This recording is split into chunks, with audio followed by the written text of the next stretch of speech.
Добрый вечер, дорогие телезрители. В эфире телеканала Якутия-24. Старая добрая программа «Один из нас», которую вот уже много лет веду я, журналист Дмитрий Аргунов. Сегодня один из нас постарается аккумулировать вопросы населения, которые возникли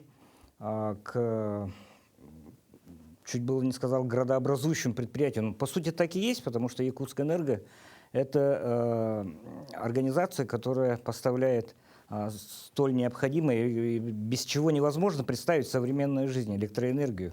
Не только в город Якутск, но и по территории Якутии. Дочерняя компания работает и в арктических зонах.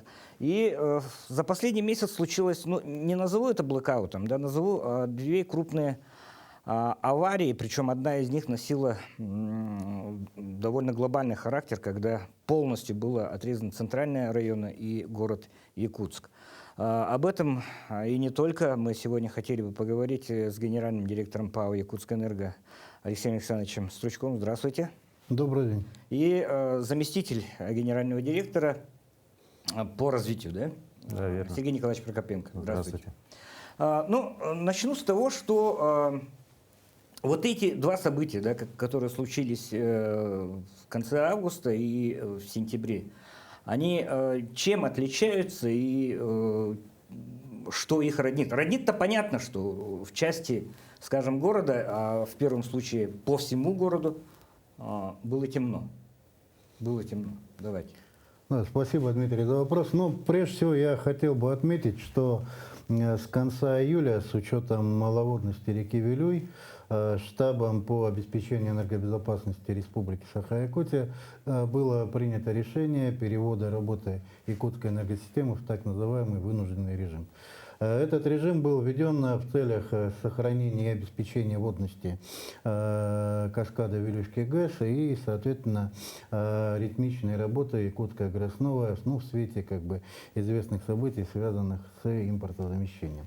В результате этого 20 августа ориентировочно в 7:30 вечера на территории Амурской области на двух высоковольтных линиях класса напряжения 220 киловольт, это Магдагачи-Улюручи и Магдагачи-Годжа, произошло отключение в связи с грозовыми явлениями, которые наблюдались в этом районе, и, соответственно, у нас получилось отделение западного, центрального, южно-якутского и ряда энергорайонов Забайкальского края и Амурской области от объединенной энергосистемы Востока России.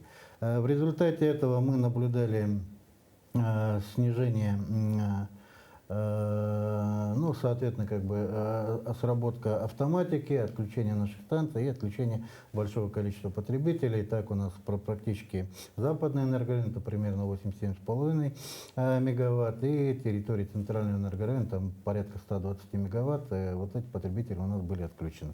Но в течение примерно 3 часов, соответственно, сработала противоаварийная автоматика, и, соответственно, наши станции, остановились, и, соответственно, была прекращена подача электроэнергии потребителям. Но в течение 3 часов энергоснабжение было восстановлено, и для исключения этой ситуации, с учетом хорошего притока воды в Вилюйском водохранилище в течение августа месяца, примерно с 23 часов 22 августа мы уже отменили вынужденный режим, и сегодня энергосистема работает в штатном режиме. То, что касается ситуации, которая произошла 8 сентября, это ситуация, связанная с порывами ветра, и в отдельных районах города, в частности, в микрорайоне Марха, в районе Сергеевского шоссе, на Покровском тракте, порывы ветра достигали там порядка 25-26 метров в секунду. В результате этого у нас была выведена одна линия классового напряжения 110 киловольт, одна линия классового напряжения 35 киловольт и, соответственно, 15 линий классового напряжения 60 киловольт. Всего под ограничение у нас попало по жителей порядка 15 тысяч человек по городу Якутску. Надо объективно сказать, что в течение первых суток, даже в первых часов, львиная доля из них была восстановлена, и в ограничении у нас осталось порядка 1500 человек. Это в основном локальные участки, это частный сектор, это садово-огороднические товарищества, ну, то есть это те частные частные жилые дома, которые расположены в отдалении, и те потребители, которые получают электроэнергию по линии класса напряжения 0,4 киловольта.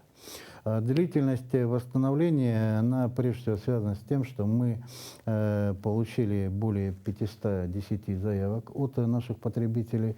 Это порядка 400 разного рода дефектов, обрывы проводов, упали опоры, накренились опоры, схлёст проводов. И, соответственно, с учетом, во-первых, удаленности расположения этих локальных участков, во-вторых, расположение львиной доли этих линий электропередач в так называемых стесненных условиях, где не позволяла подъезд техники, скажем, да, либо когда мы подъезжали в ночное время, на дачных участках отсутствовали хозяева, а линии электропередач или эти опоры расположены на территории этих дачных участков. И, естественно, в совокупности все это и создало ту ситуацию, которую мы наблюдали в течение этих 4 дней, начиная с 8 декабря. Но, тем не менее, мы привлекли 13 бригад. Общая численность работников с учетом сменности у нас составила порядка 250 человек. Для ускорения производства работ мы привлекли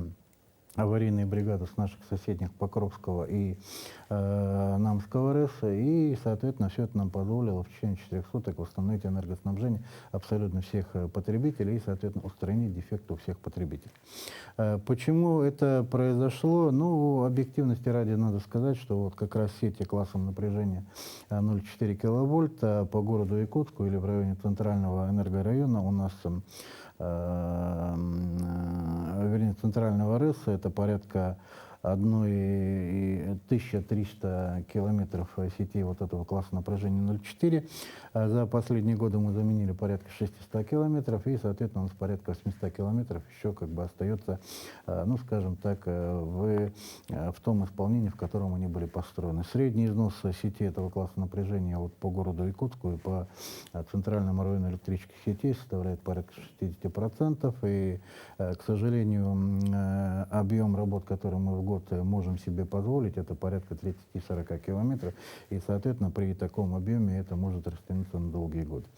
Что делаем мы, какие решения мы уже приняли, скажем так, по итогам вот тех известных событий, которые произошли? Ну, безусловно, как бы мы сейчас буквально завершаем служебное расследование по итогам того, что произошло, и, соответственно, как сработали наши оперативные службы. Но я хотел бы отметить, что, в принципе, они сработали ровно так, как они должны были сработать. Мы, безусловно, понимаем состояние тех людей, которые в течение 3, некоторые 4, и отдельные наши граждане в течение 5 суток не могли соответствующим образом получить электроэнергию, но, тем не менее, значит, все восстановительные работы, еще раз повторюсь, на текущую дату завершены в полном объеме, и, соответственно, все наши потребители сегодня забиты. И я еще раз хотел бы, скажем так, отметить, что мы понимаем те неудобства, которые были доставлены, но это объективная причина, потому что во многом линии электропередач, которые были построены, отдельные из них были построены с середины 70-х годов, они строились в свое время в голом поле. На сегодня все это застроено, это и какая-то промышленная застройка, это и какие-то объекты сельскохозяйственного назначения. Ну и львиная доля — это, конечно, жилищное строительство. Индивидуальное жилищное строительство, либо это садово-огороднические товарищества, дачные дома. И понятно, что это в конечном итоге затрудняет и эксплуатацию, и проведение ремонтных работ, но, тем не менее, это те направления, те вещи, на которые нам необходимо обратить внимание, и думаю, что совместно с органами власти, прежде всего с муниципалитетом, мы будем решать эти вопросы. И вот вопрос передачи, скажем так, бесхозяйных сетей или сетей, которые ранее принадлежали каким-то, значит, предприятиям, которые уже ликвидированы, эта работа ведется с правительством Республики Саха-Якутия не первый год. Нами определен перечень примерно из 2500 объектов энергетики, и мы сейчас на завершающей стадии по приемке этих объектов на баланс ПАО «Якутскэнерго» и, соответственно, появлению тарифных источников для проведения ремонтных работ и восстановления этих работ. Алексей Александрович, на самом деле Аргунов журналист и Аргунов потребитель — это две разные вещи. Да? То есть, в принципе, я еще раз говорю, по уровню доступа и так далее, отлично понимаю и вопросы, которые стоят перед энергосистемой республики в целом и взаимодействие с соседями, с дальневосточным энергетическим комплексом. Да? Но смотрим, давайте мы чуть принизим, скажем так, ситуацию. Я обычный житель частного сектора. Да? Смотрим. Вы ваша компетенция позволяет оценивать не только, скажем, состояние электросетей и так далее. Вот когда вы работали в правительстве, вы рассматривали абсолютно, скажем так, выше уровень проблем. Да? Смотрите, в частном секторе самая главная беда это что? Это так называемые бывшие частные сети. Да? То есть частные сети они могут быть газа, электроснабжения, всего чего угодно. Я не знаю, чем нам повезло, но года 2 тому назад мы полностью модернизирована была подача на наш дачный участок. И, в принципе, вот мы по графику, то есть Якутскэнерго выставляет график отключения, допустим, для подключения новых потребителей. Мы по графику и живем. Ну, исключая, конечно, вот такие аварийные моменты, когда случаются такие вот катаклизмы. Вот вы назвали там столько-то километров, да? Вообще вот если вот точечно рассматривать, сколько таких сетей в процентном соотношении возможно, вот таких вот ветхих, древних сетей, которые, ну, там не только ветерок, там можно вот так прислониться, он упадет. Такие случаи есть. Или там машинка наезжает, легковая абсолютно. Она падает. Сколько таких сетей еще предстоит модернизировать для того, чтобы, ну вот, жители частного сектора, которых я сказал, ну, что же нас по остаточному принципу, что муниципалитет адресует этот вопрос? Сколько Я уже можно... сказал, что вот сетей классом напряжения 0,4 киловольта на территории Якутского района электрических сетей у нас 1300 километров, из которых мы модернизировали и перевели на провод СИП порядка 600 километров. И, соответственно, вот порядка 800 километров, ну, 700 с лишним километров, если быть точным, на сегодня это то, что нам предстоит в будущем сделать. В год мы, как я уже отметил, имеем возможность, исходя из наших тарифных источников, менять порядка 30-40 километров, но мы будем сейчас решать вопрос по увеличению этих объемов и, соответственно, как бы в большей степени обращать внимание на сети низкого класса напряжения. Если в целом и глобально говорить, что наша и инвестиционная программа компании Якутскэнерго, и ремонтная программа, она в большей степени ориентирована на приведение в соответствие и проведение ремонтных работ и модернизацию сетей более высокого класса напряжения. Это, соответственно, 220 киловольт, 110 киловольт, 35 киловольт, 610 киловольт. То есть это те линии, которые, ну, можно назвать где-то и магистральными, и, соответственно, на конце которых огромное количество потребителей, социально значимых объектов теплоснабжения. И, соответственно, значит, более 90% нашей инвестиционной программы направлено на приведение этих сетей в соответствие. Эти работы мы проводим в плановом порядке. И, опять же, повторюсь, в пределах тех лимитов, которые определяет нам регулятор. Компания Якутскэнерго — это регулируемая компания, вся наша деятельность, и тариф на меню нашей компании — это примерно 15 направлений. Примерно половина из них регулируется Федеральной антимонопольной службой, в основном это объекты генерации, и, соответственно, сетевой комплекс, тарифы на передачу, бытовая деятельность, это производство тепловой энергии, розничной генерации, она регулируется на уровне Государственного комитета по ценовой политике Республики Саха-Якутия. И, соответственно, выше того, что нам дают, мы, к сожалению, прыгать не можем, хотя потребность, она в разы больше. Ну, справедливости ради я скажу, что были случаи, когда фиксировали, что вот прям буквально во время устранения последствий аварии вот, недавней, да, на некоторых участках были заменены насипы, старые носители и так далее. То есть отлично. Это, в принципе, пример того, что сотрудники компании, в частности, центральных, наверное, сетей, от которых исходили сигналы, ну, проявляют, скажем, совмещают ремонтные работы и, скажем, модернизацию, да, чтобы в дальнейшем такие вещи не случались. Вот отлично, хорошо, вы отчитались о большом объеме работ.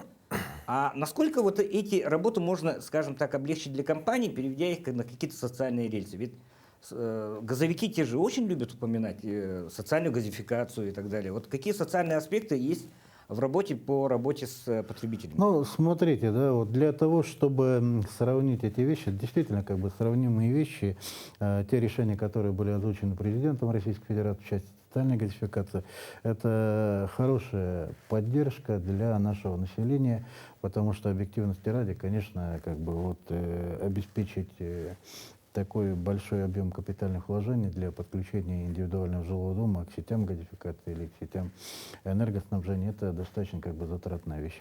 С 2009 года в свете принятых решений Федерального закона об электроэнергетике мы вот в течение всего этого периода, ну, до сегодняшнего момента, занимались так называемым технологическим присоединением льготной категории потребителей. Это у нас льготная категория на в основном население до 15 киловатт и, соответственно, юридические лица и предприниматели, которые заявляют объем потребления до 150 киловатт. На эти цели, начиная с 2009 года, компания «Якутскэнерго» направила вот по льготной категории до 15 киловатт порядка 2,5 миллиардов рублей и, соответственно, по льготной категории до 150 киловольт 3 миллиарда 200 миллионов рублей. Где мы взяли эти деньги? Эти деньги у нас были в тарифе, да, то есть часть амортизации или часть ремонтной программы, которую мы могли бы направить на, в том числе, реконструкцию, модернизацию сетей класса напряжения 0,4, мы направляли на технологическое присоединение новых потребителей. Это было требование закона, и по-иному мы поступить не могли. Вот. В текущем году, вернее в 2021 году, в законодательство были внесены изменения, и с 1 июля текущего года уже поменялся порядок.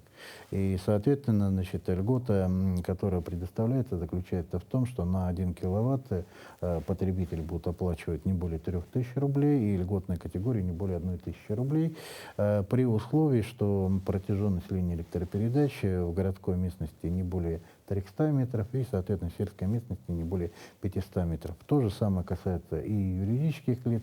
Здесь затраты на строительство сетевого комплекса мы будем принимать, если протяженность городской местности не более 200 метров и не более 300 метров в сельской местности.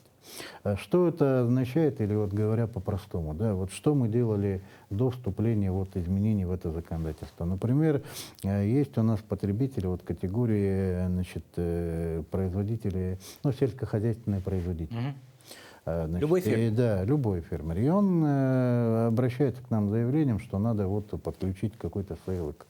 Он находится на расстоянии 30 километров от ближайшей точки доступа.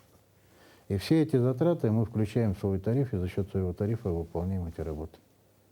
В конечном итоге он не потребляет заявленную мощность, потребляет в разы меньше, но мы-то затраты понесли, и потребитель за эти затраты заплатил. И поэтому вот внесенные изменения законодательства, они в какой-то мере позволят нам упорядочить и, соответственно, сократить в том числе и затраты для нашего потребителя. И более того, начиная с текущего года мы уже не направляем на эти цели средства нашей амортизации или средства нашей инвестиционной программы, а направляем заемные средства, то есть привлекаем эти заемные средства, которые будем уже заявлять потребителям. Что касается отличия социальной газификации, ну, по крайней мере, на текущую дату, которая сегодня существует, то эта часть финансируется из бюджета.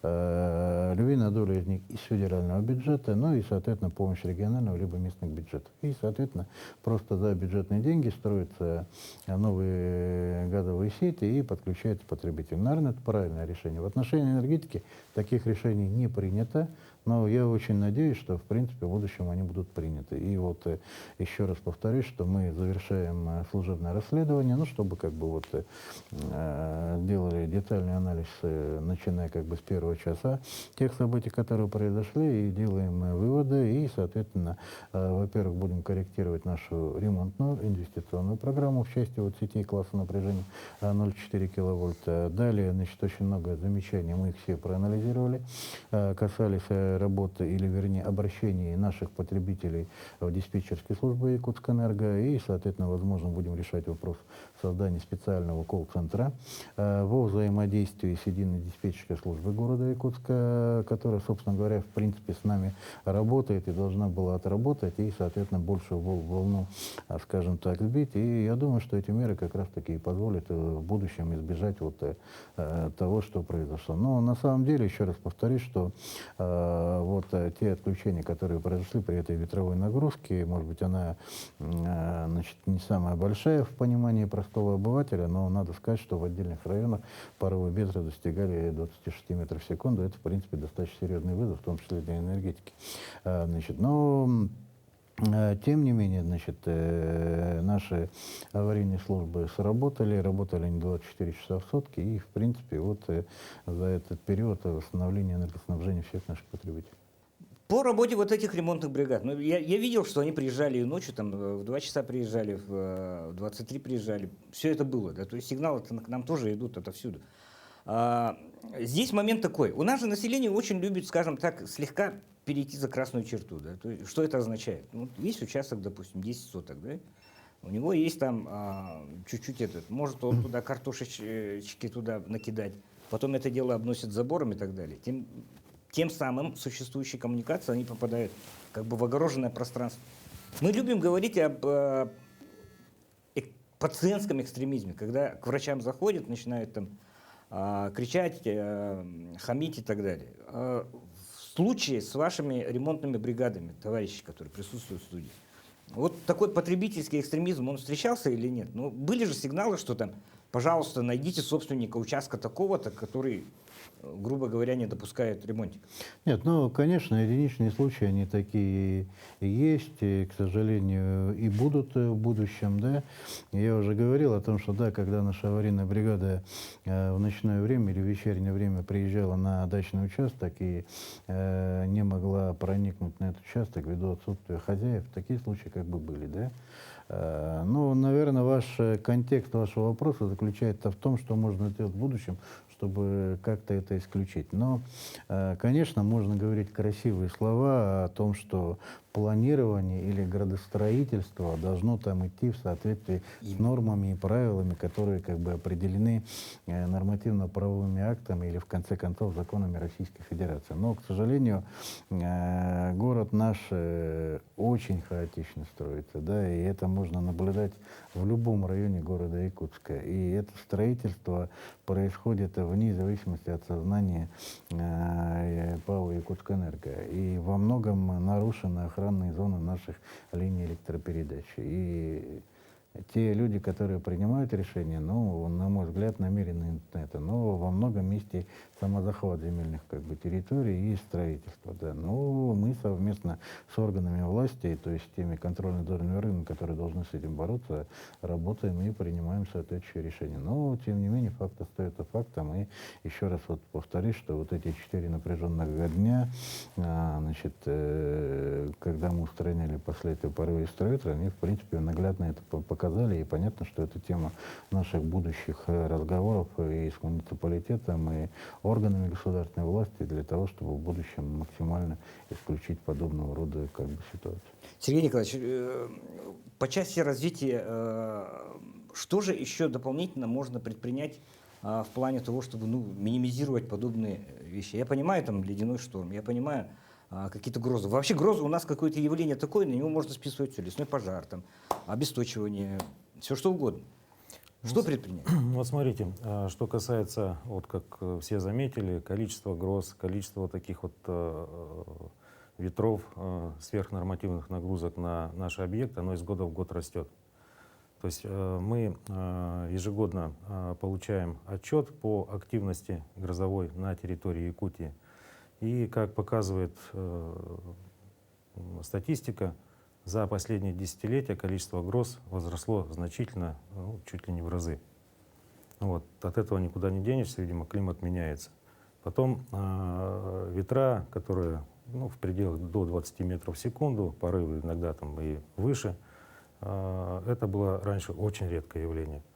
Вот последнее такое, скажем, резонансное событие было, по-моему, в мае 2018 года.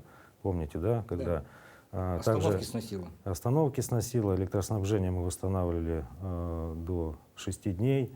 Это произошло не только в городе Якутске и в других, скажем, районах, центральных районах республики. Вот.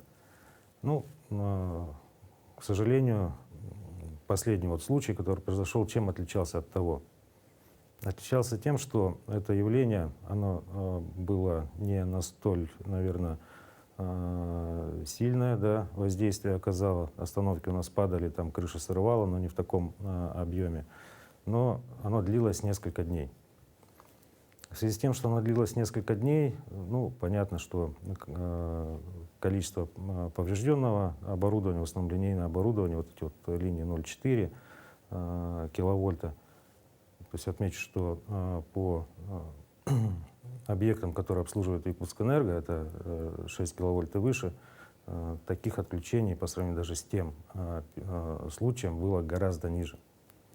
Вот. Почему так долго восстанавливали электроснабжение? Вот. Перейдем к тому, что был доступ, не было доступа, но ограничения погодные по возможности выполнения работ на высоте, они тоже оказывали огромное влияние. То есть мы находили место повреждения, но приступить к устранению не могли. По регламенту. Не по регламенту, по правилам техники безопасности для выполнения этих работ. У нас в приоритете это жизнь и здоровье наших работников в первую очередь.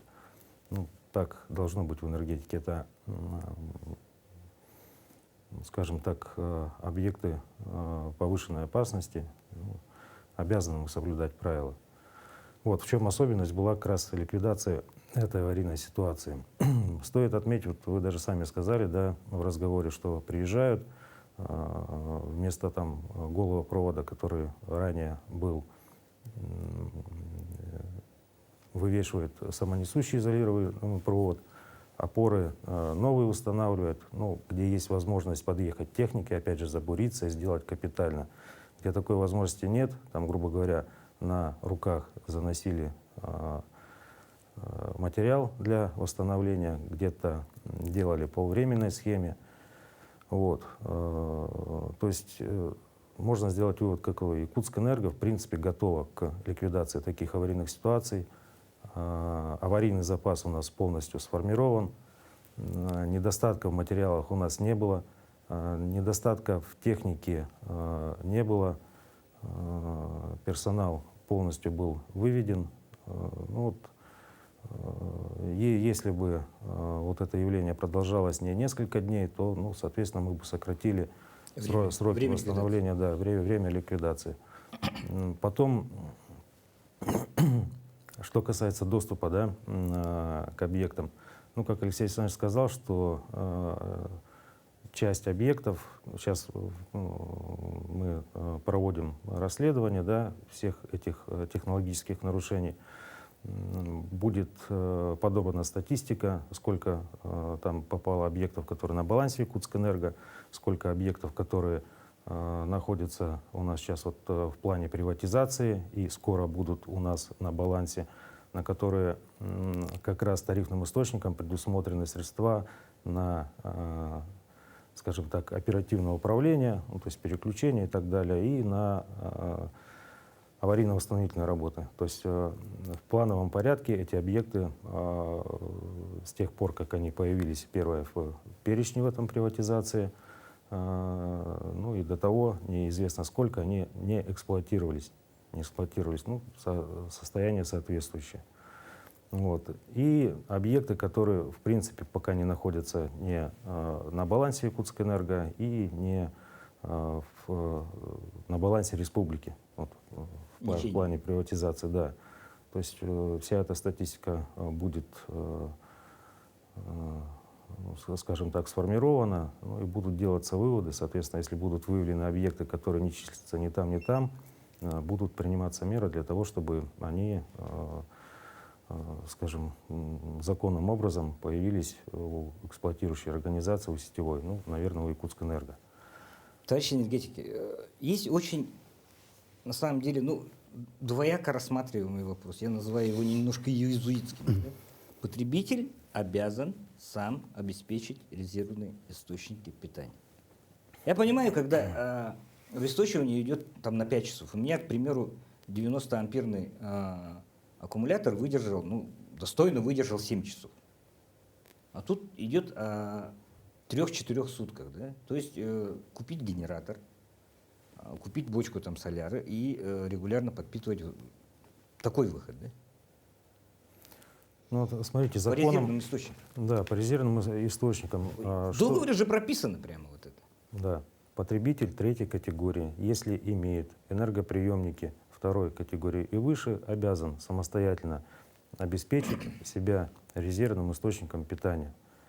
Вот, Но мы которого, обеспечиваем вот этими да, аккумуляторами, да? вот, которого должно хватить на работу в течение 24 часов единомоментно, да, и 72 часов в течение года, за исключением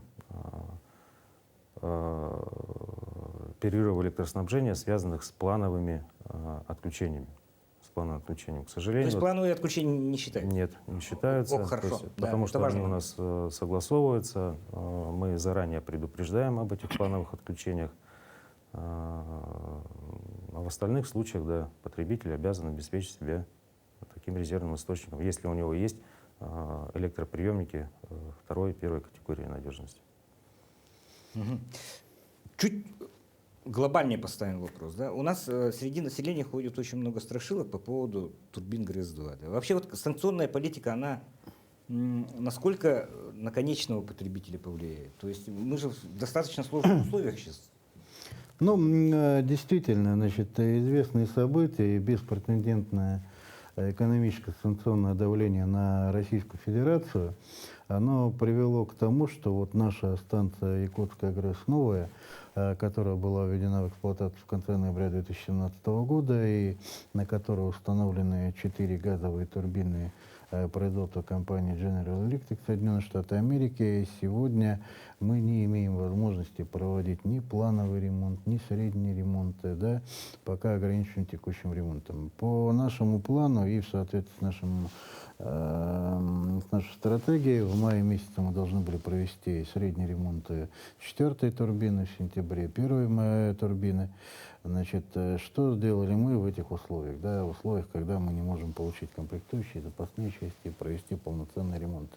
Мы пригласили специалистов General Electric, которые представляют интересы в Российской Федерации и странах СНГ. Они провели нам бароскопию, продлили срок службы 4-й машины. Та же самая работа у нас началась буквально вот с понедельника текущей недели по 1-й машине. И, соответственно, повторно они будут смотреть 4-ю машину. И мы надеемся, что они нам продлят срок службы. Системный оператор, учитывая текущую ситуацию, нам утвердил график работы, и, соответственно, значит, мы максимально эти машины держим в резерве и, соответственно, как бы экономим ресурс работы этих машин. Кроме этого, наша компания разработала так называемый план замещающих мероприятий, который подразумевает в себя прежде всего проведение капитального ремонта 45-й, 35-й машины на Якутской ГРЭС-1. Мы заключили 2 договора с компанией «Ленторборемонт» по изготовлению лопаток, и, соответственно, в конце августа следующего года, ну, по срокам изготовления мы их получим, и в течение 2023 года планируем провести капитальный ремонт 2 этих турбин и, соответственно, обеспечить надежность их работы. Кроме этого, у нас сейчас на стадии заключения договора с компанией ОДК «Авиадвигатель», это город Пермь. Мы приобретаем 2 турбины газовые мощностью 25 мегаватт. Они будут в модульном исполнении. Нам их изготовят, наверное, к концу 2024 года, и, соответственно, мы их смонтируем на площадке Якутская ГРЭС-2, и тем самым, если до этого времени мы не сможем регулировать наши взаимоотношения с нашим контрагентом компании General Electric, то, соответственно, будем реализовывать вот этот вариант развития событий. Ну и в-третьих, мы совместно с Министерством энергетики Российской Федерации сейчас рассматриваем возможности восстановления 5-й и 6-й машины на Якутской ГРЭС-1, но вы знаете, что в соответствии с приказами Министерства энергетики в плановом порядке они у нас были выведены из эксплуатации, и с учетом текущей ситуации рассматриваем эту возможность, но это все достаточно дорогостоящая как бы штука, и понятно, что источников финансирования нашими тарифами не предусмотрено, но тем не менее вот совместно с правительством и Республики Саха-Якутия, правительством Российской Федерации будем в плановом порядке решать эти вопросы для того, чтобы обеспечить энергоснабжение и, подчеркну, надежное энергоснабжение наших потребителей.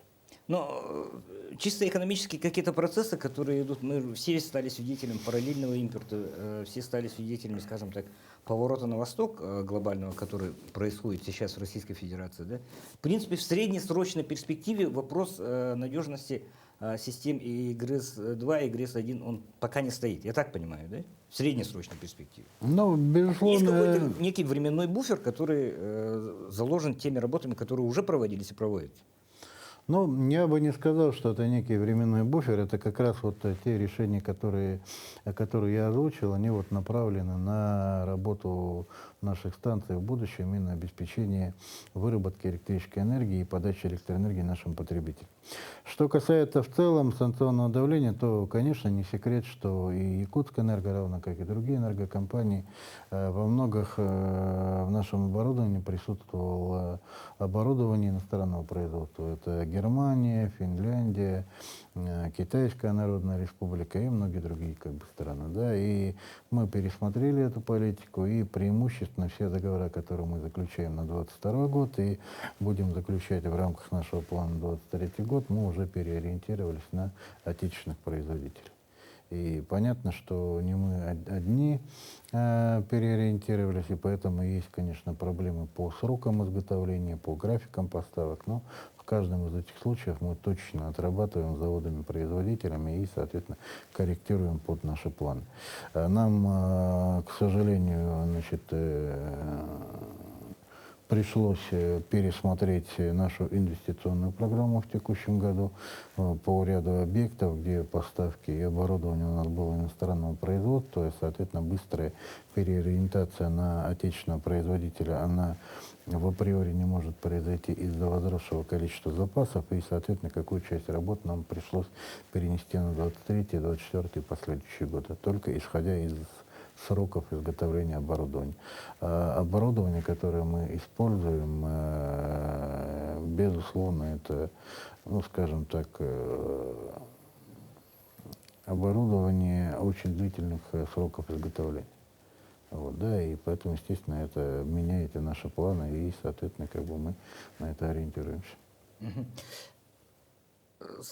Скажем так, с глобальных рамок перенесемся опять вот на отключение, на те вещи, которые частникам приходится. Еще раз, житель частного сектора, он ездит по разбитым дорогам, он вынужден там пользоваться старыми сетями, будь то газоснабжение или электроснабжение и так далее. То есть он, в принципе, достаточно неприхотливый человек. Да? И, наверное, ему все-таки, я не знаю, было ли приятно и так далее выслушать вот интервью моим коллегам, то, что вы, Алексей Александрович, лично принесли извинения от имени коллектива ПАО «Якутскэнерго», извинения потребителям за предоставленные неудобства. Да? Они искренние или так надо делать? Конечно, это абсолютно искренние, значит, извинения, которые были принесены нашим потребителям. Мы, безусловно, с пониманием относимся вот к той ситуации, которая сегодня сложилась, и понимаем наших потребителей, которые там в течение длительного времени оставались без энергоснабжения, особенно вот в осенний период, когда на улице не так жарко, скажем так, да, когда есть сложности в пищеприготовлении, да, когда детишек надо собирать либо в детский сад, либо в школу, и, безусловно, это создает определенное неудобство. Но, с другой стороны, вот это, скажем так, социальные сети, которые позволили, ну, если можно так выразиться, обнажить проблему, которая сегодня существует, она, конечно же, позволяет не только нам, как энергокомпания, мы эти проблемы знаем и в силу наших возможностей их решаем. Я уверен, что это позволит привлечь внимание и органов государственной власти, прежде всего муниципальных, для того, чтобы совместно с компанией «Якутскэнерго» в будущем решать эти вопросы. Вот. Но, к сожалению, да, в нашем регионе в целом и в городе Якутске в частности ситуация складывается таким образом, хотя, ну, есть некий парадокс, да, мы всегда гордились, гордимся и будем гордиться тем, что наша Якутия самый большой по территории субъект Российской Федерации. Это факт, и это действительно так, но, тем не менее, в этом самом большом субъекте Российской Федерации всегда есть проблемы с выделением земельных участков, в том числе для индивидуального жилищного строительства. И, как правило, они выделяются в абсолютно необорудованных участках, где отсутствует какая бы то ни была инфраструктура. И вот те дороги, о которых вы говорили, и отсутствие инфраструктуры, в том числе энергетической, оно, безусловно, для наших граждан создает достаточно большое количество проблем. И мне представляется, что эта задача может быть решена только лишь совместными усилиями властей, прежде всего органов местного самоуправления и компаний, которые представляют и развивают инфраструктуру, чтобы вот совместными планами решать эту проблему. Вот и Сергей Николаевич неоднократно подчеркивал, и я вот отмечал о том, что линии, которые мы строили в середине 70-х годов, 80-х, 90-х, начале 2000-х годов, мы их строили, ну, по сути дела, в голом поле. Сегодня все эти наши линии, обустроенные жилыми домами, теплицами, какими-то небольшими производственными объектами, магазинами, киосками, да, и мы даже подъехать не можем для того, чтобы просто обслужить эту линию. И это очень серьезная проблема, и это проблема, которую, безусловно, еще раз повторюсь, необходимо решать совместно с властями. И Якутскэнерго всегда готова к этому и готова решать эти проблемы. Спасибо огромное, товарищи энергетики. Еще раз, в завершение нашей программы хотел бы просто сказать, что не зря я настаивал на том, чтобы руководитель именно ПАО «Якутскэнерго» Алексей Александрович был нашим собеседником. Дело в том, что вообще разрез проблемы-то он, если в комплексе рассматривать, ведь не секрет, что проблема с сетями, она и в газовых, и в дорогах, и везде. Да? Население вынуждено там жить, поскольку он получил участок для многодетных, там, где нет ничего.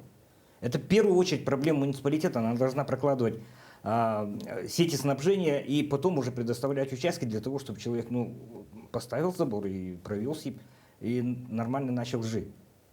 Нет, у нас из-за невозможности газификации очень многие вынуждены переходить на электрическое отопление. Да? Я лично знаю своих коллег, которые в Покровске из-за невозможности газификации перешли на электрическое отопление. Ну, скажем так, тратить, не штаны снимают, но тратят довольно ощутимые суммы. Потому что, ладно, там в Нюрбе, в Сунтарах, в Мирном за счет низкого тарифа из-за зоны ГЭС можно там обеспечить электрическое отопление. Но у нас здесь центральная Якутия, это крайняя мера, на которую вынуждены идти люди. Поэтому состояние всех сетей, там, дорожных, газовых, электрических, это всегда влияет на, скажем так, есть же некие коэффициенты удовлетворения, да, коэффициент удовлетворения жизнью, качеством жизни и так далее, которые влияют на восприятие вот этой жизни населением. Я лично вот в день города говорил, мы ощущаем себя Шанхаем каким-то, который в остаточном принципе обслуживается. У нас нет дорог, сами отсыпайте вот так вот, да? У нас падают вот эти линии и так далее. Вот то, что при этом, выйдя за рамки потребителя, политического обозревателя, одного из руководителей телеканала, я отлично знаю, какая работа ведется. И не только Якутскэнерго, Сахатранснефтегаз тоже ведет огромную работу, да? Но часть вот этих работ, она просто не видна населению. И моя задача, как журналиста, еще раз, используя свой уровень доступа, да, просто донести вот эту вот часть. Я не перед вами выслуживаюсь вот на текущий момент. Я пытаюсь донести ту часть информации, которая не видна простым потребителям, им же. И это будет основная задача моей программы и в ближайшем будущем тоже. Спасибо огромное, что пришли, согласились на честный разговор. Спасибо Сергею Николаевичу, Алексею Александровичу. Спасибо вам. Программа «Один из нас», я еще раз говорю, увидимся ровно через неделю. Мы продолжаем оставаться в самой гуще событий. Увидимся.